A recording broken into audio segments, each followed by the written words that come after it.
Здравейте, дами и господа! Аз съм Деян Лазаров и днес ще пробвам първото нещо на Лавабер, което не е напитка, а именно най-новите пуканки на Лавабер.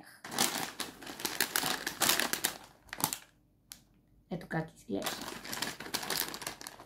Тези пуканки на Лавабер са с вкус на кокос и днес ще ги пробвам и ще ги оценя от 1 до 10.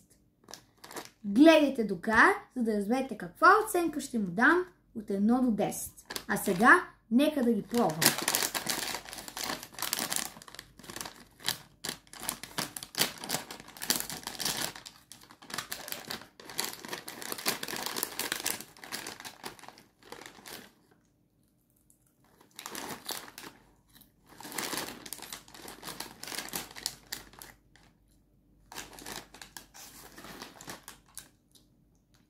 На външен вид опаковката изглежда уникално и на вкус също са много хубави, защото аз обичам много кокос и това е доста голямо предимство за пуканките.